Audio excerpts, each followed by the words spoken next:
할렐루야. 그리스도 예수 안에서 은혜와 평강이 성도 여러분들 가정에 풍성하기를 원합니다. 오늘 이렇게 주일까지 정부에서 국민의 건강을 이유로 이렇게 예배를 드리지 못하고 이렇게 20명만 예배에 참석해서 예배를 드리고 그 외에 모든 성도들은 이렇게 유튜브로 통해서 예배를 드리게 되는 것을 참 안타깝게 생각을 합니다.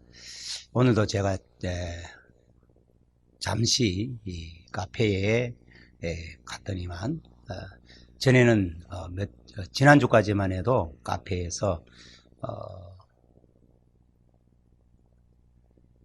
그냥 앉아서 먹을 수 없다고 테이크아웃만 시켰는데 오늘은 이렇게 가보니까 이제 빵 하나 시켜서 커피 마시면 1시간에서 2시간 정도 카페에 앉아서 커피를 마실 수 있습니다. 이런 문구를 보았습니다. 그런데 교회는 지금까지 계속해서 10명이 모이는 교회든 100명, 1000명, 10,000명이 모이든 교회는 20명만 모여서 예배드리라 이러고 있는 이 상황입니다. 성도 여러분들이 이런 형편을 이해하시고 기도하심으로 하나님 앞에 경건의 능력을 잃지 않기를 바라는 그런 간절한 마음을 가지고 오늘은 히브리서 11장 1절 한 절 말씀을 보겠습니다. 믿음은 바라는 것들의 실상이요 보이지 않는 것들의 증거니. 이 말씀을 가지고 소망과 믿음이라는 그런 제목으로 함께 은혜를 나누기를 원합니다. 오늘 본문 말씀에 믿음은 바라는 것들의 substance라고 말씀을 합니다. 이 substance라고 하는 단어의 뜻은 본질, 실상 이것을 말합니다. 다시 말하면 가공하지 않은 원재료라는 그런 의미입니다. 그래서 믿음은 바라는 것들의 substance, 가공하지 않은 원재료를 말씀하는 겁니다. 예배에 참석하신 성도 여러분들과 유튜브로 예배를 드리고 있는 성도 여러분, 여러분들이 정말 간절히 갈망하고 바라는 것은 무엇입니까? 여러분들은 무엇을 바라고 계십니까? 구약 성경에 솔로몬은 나라를 섬기면서 섬기기 전에 하나님 앞에 예배를 드리고 그 하나님 앞에 간절하게 기도를 드리는 가운데 예배 중에 하나님께서 솔로몬을 찾아오셔서 내가 너한테 뭐 하여 주기를 원하느냐? 너 바라는 것이 무엇이냐? 이렇게 물었습니다. 그때 솔로몬은 열왕기상 3장 9절 말씀 가운데 보면 듣는 마음을 주세요. 저는 듣는 마음을 갈망하고 있습니다. 그 듣는 마음에 대하여서 같은 성경 열왕기상 3장 11절에는 듣고 분별하는 지혜라고 하나님 말씀하셨습니다. 한 나라를 제대로 섬기기 위해서 한 나라의 백성이 그 한 사람도 억울한 일 당하는 일이 없도록 하기 위하여서 솔로몬이 바라고 갈망했던 것은 듣는 마음. 그 듣는 마음을 하나님은 말씀하시기를 듣고 분별하는 지혜라고 말씀하셨습니다. 그 솔로몬의 그 간절한 갈망, 그것을 들으시고 하나님께서는 듣고 분별하는 지혜만 주셨을 뿐만 아니라 구하지 않은 부귀영화까지 주셨습니다. 이런 은혜가 예배에 참석한 여러분에게 풍성하기를 원하고 유튜브 예배 드리는 여러분에게도 넘쳐나기를 원합니다. 여러분, 믿음은 바라는 것들의 substance라고 말씀을 하고 있고 믿음은 보이지 않는 것들의 evidence라고 말합니다. 이 evidence라는 것은 증거를 말합니다. 혹은 증거가 되는 증거물 혹은 증명서 그런 뜻입니다. 이 말은 볼 수 없는 것들의 증거를 가질 수 있음을 의미하는 것입니다. 사랑하는 성도 여러분들에게 이런 귀한 은혜가 있기를 바랍니다. 여러분, 간절히 소망하는 것이 있을 것입니다. 여러분, 소망은 생각 속에서 역사하신다는 사실을 기억하십니까? 소망은 생각이라고 하는 영어 단어가 마인드라고 그러죠.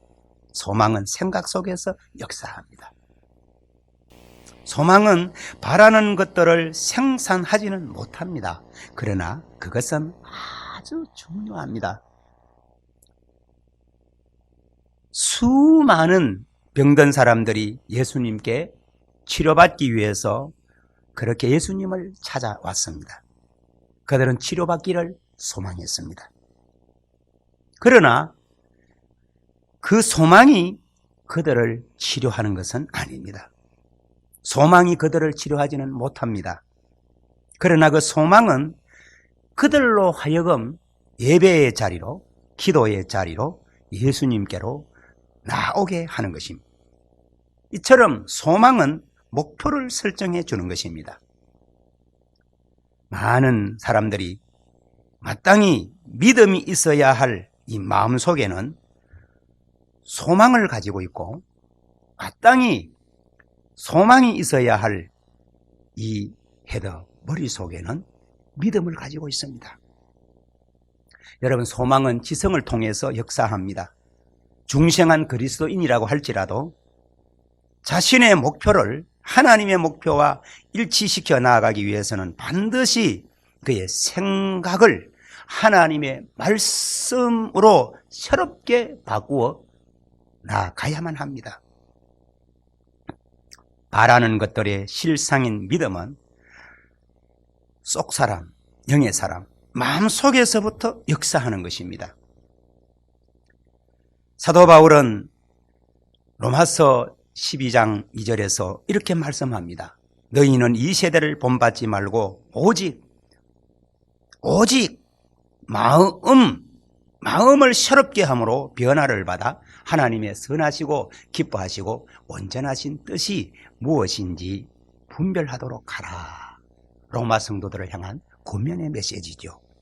여기에 너희는 이 세대를 본받지 말고 오직 마음이라고 하는 이 마음을 저는 마음이라고 하는 단어보다는 마인드라고 하는 생각이라고 하는 단어가 더 적합하다고 생각을 합니다.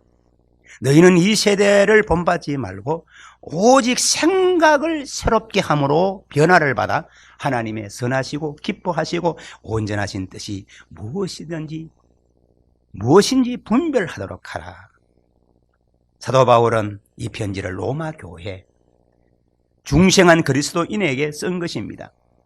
만일에 그때 당시에 크리스찬들이 생각을 새롭게 해야 할 필요가 있었다면 우리 또한 그래야 하는 것입니다. 소망은 머릿속에서 역사하고 믿음은 마음속에서 역사합니다. 한 가지 예를 들어 보겠습니다.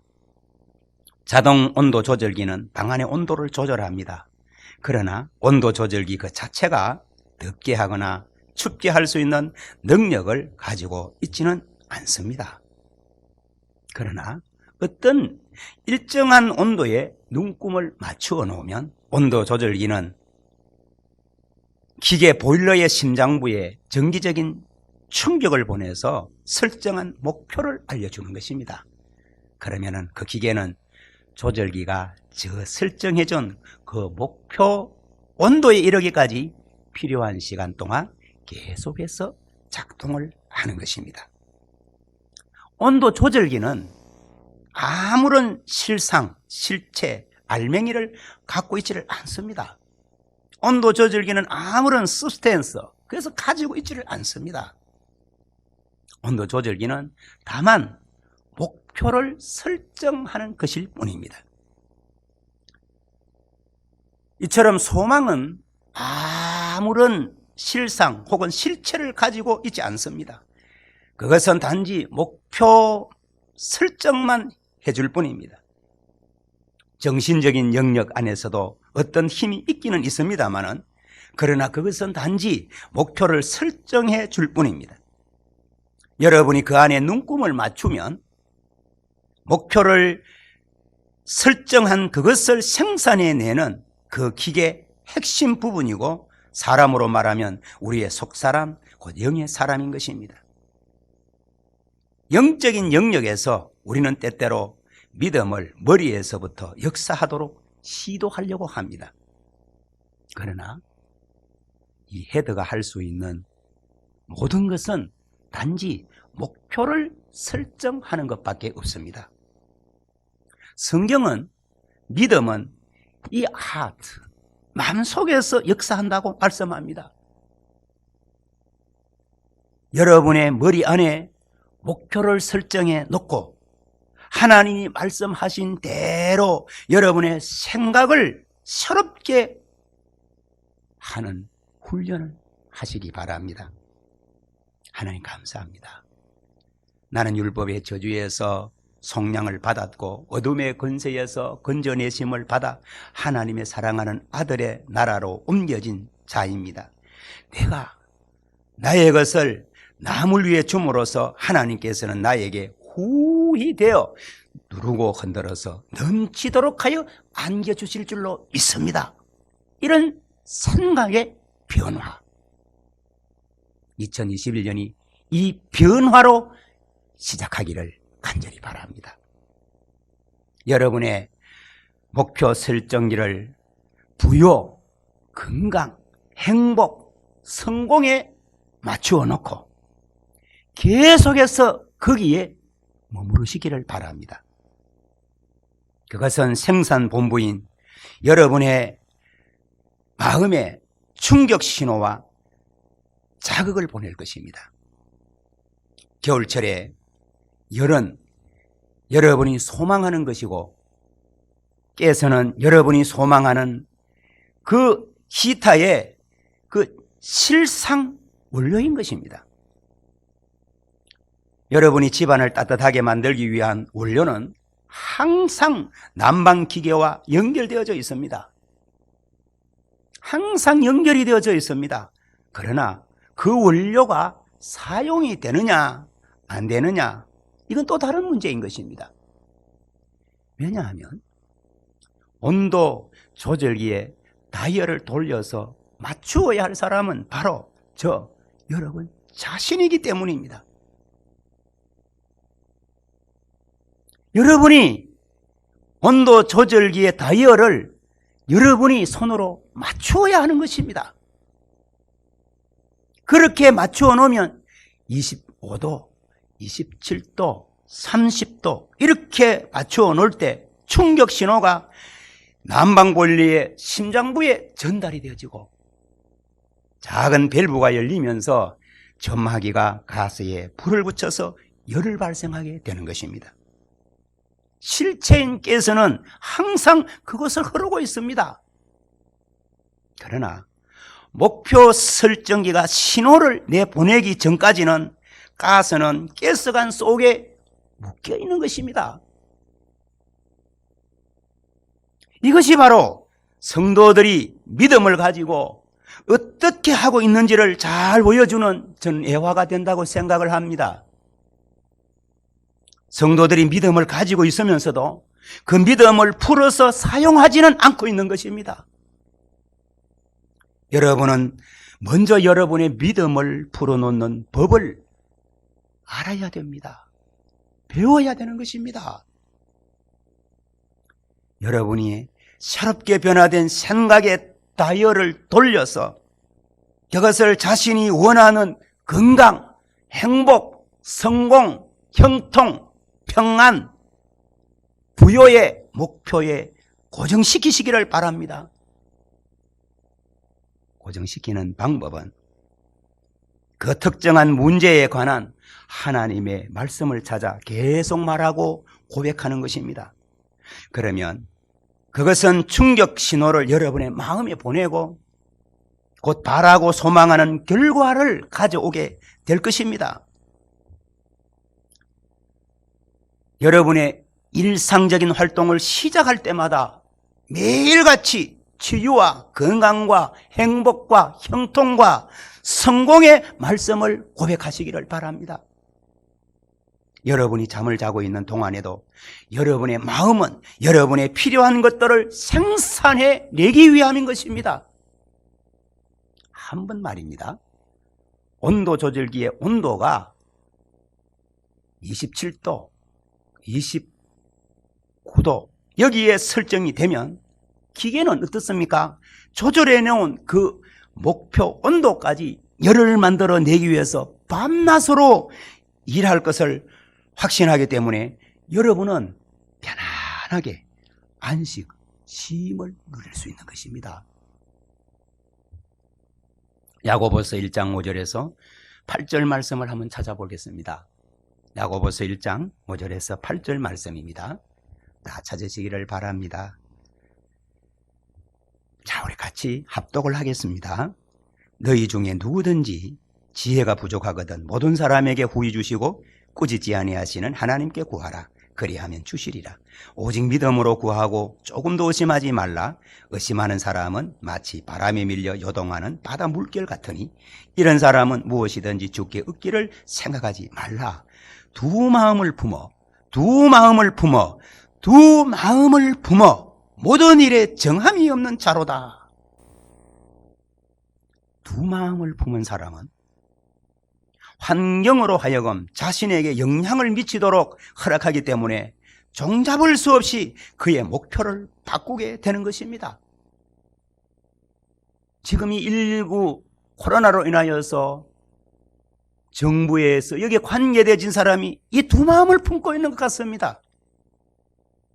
두 마음을 품은 사람은 환경으로 하여금 자신에게 영향을 미치도록 하기 때문에 종잡을 수 없이 그의 목표를 바꾸게 되는 것입니다. 자신의 부요를 어느 때는 부요에다가 설정했는데 어떤 사람이 부하게 되는 것은 하나님의 뜻이 아니라는 말을 하면 기복신앙이다 이렇게 말을 하면 곧바로 가난에다가 자신의 다이어를 맞추는 사람이 있습니다. 그러다가 어떤 세미나나 집회에 참석하고 나서는 자신의 목표를 또다시 성공, 형통, 부여에다가 맞춥니다. 성도 여러분, 이런 사람은 결코 부요한 삶을 살 수 없는 것입니다. 많은 사람들이 기도하는 것을 보면 단지 문제만을 기도하는 것을 저는 너무나 많이 보게 됩니다. 문제만을 프라블럼이라고 그러죠. 문제만을 기도합니다. 오 하나님, 저는 이제 어떻게 해야 할지 모르겠습니다. 저는 온통 비투성입니다. 직장도 이렇습니다. 아무런 수입도 없습니다. 주님, 그리고 공과금과 모든 청구서들을 어떻게 하면 좋습니까? 이 모든 것은 제 인생에서 너무나 큰 산입니다. 기도하옵기는 주님께서 이 산을 옮겨 주옵소서. 이 문제들을 잘 처리해 주시기를 원합니다. 이런 기도는 목표가 오직 문제에만 설정이 되어져 있는 것입니다. 이렇게 문제만 기도할 때 충격 신호는 바로 그 목표, 문제를 산출하기 위해서 마음속에 보내어지는 것입니다. 그러나 예수님이 말씀하시기를 하늘아버지께서는 우리가 구하기 전에도 우리에게 무엇이 필요한지를 다 알고 계신다고 마태복음 6장 8절을 말씀합니다. 우리가 해야 할 기도는 문제가 아닌 해답, 해결을 기도하는 것입니다. 전능하신 하나님 아버지, 주 예수 이름으로 기도합니다. 주님의 말씀은 내가 무엇이든지 기도하고 구하는 것은 받은 줄로 믿어라. 그리하면 너희에게 그대로 되리라고 말씀하셨습니다. 그러므로 저도 이제 그렇게 행합니다. 저는 주는 사람입니다. 그러므로 후이되어 누르고 흔들어서 넘치도록 하여 저에게 안겨주실 것을 믿습니다. 나의 하나님이 그리스도 예수 안에서 영광 가운데 그 풍성한 대로 저의 모든 필요를 채우실 것을 믿고 이제 선포합니다. 창조자 하나님, 역사하시는 하나님, 인간의 생사 주관하시는 하나님, 제가 이렇게 기도할 수 있는 것은 주님의 말씀이 그렇게 가르치고 있기 때문이고 주님의 말씀이 진리로 역사한다는 것을 알고 있기 때문입니다. 이처럼 기도하면 주변에서 여러분을 이상하게 보는 사람도 있을지 모르겠습니다. 그러나 그런 사람들의 말을 귀 기울이지 마십시오. 여러분의 목표를 오직 해결과 해답에 맞추고 그것에 머물러 계십시오. 예수님의 이름으로 관절염을 치료받은 한 성도가 있었습니다. 성도는 몇 개월 동안 전혀 문제가 없이 잘 지냈습니다. 그 후에 사람들이 이 성도에게 전화를 걸어서 이런저런 대화로 이 성도를 이끌어 갔습니다. 요즘 어떠세요? 아주 좋아요. 그렇지만 이런 병은 때때로 다시 재발하는 것도 알고 계시죠? 어디 조금이라도 아픈 데는 없어요? 글쎄요. 조금 아프긴 하네요. 그 봐요. 그렇다니까요. 그래서 제가 걱정하는 거예요. 이 성도가 이런 부정적인 이야기에 귀를 기울이기 시작해서 마침내 자신의 치유를 잃어버리게 되었다고 고백했습니다. 이 성도가 자신의 문제들에 관한 이야기를 나누기 시작하자 이 성도는 그 관절염을 생각하게 되었고 그래서 관절염은 재발하게 되어진 것입니다. 저는 여기서 우리가 하는 말의 중요성을 아무리 강조해도 지나칠 수가 없는 것입니다. 예수님은 우리가 무엇을 말하든지 그것을 얻을 것이라고 마가복음 11장 23절에서 24절에 기록하셨습니다. 우리가 항상 입으로 질병을 말하면서 어떻게 건강하게 살 것을 기대할 수가 있을까요? 부요에 관해서도 마찬가지입니다. 나에게 필요한 것은 하나도 살 수가 없어. 나는 늘 이 모양이야. 항상 입버릇처럼 말하는 사람에게 어떻게 부요한 삶을 기대할 수가 있겠습니까?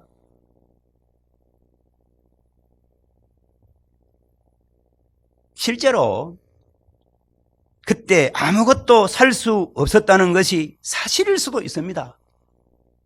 그러나 그 문제를 여러분 입술로 말하지는 마십시오. 그 대신에 여러분은 하나님의 말씀과 일치하게 이렇게 고백하시기를 진심으로 바랍니다.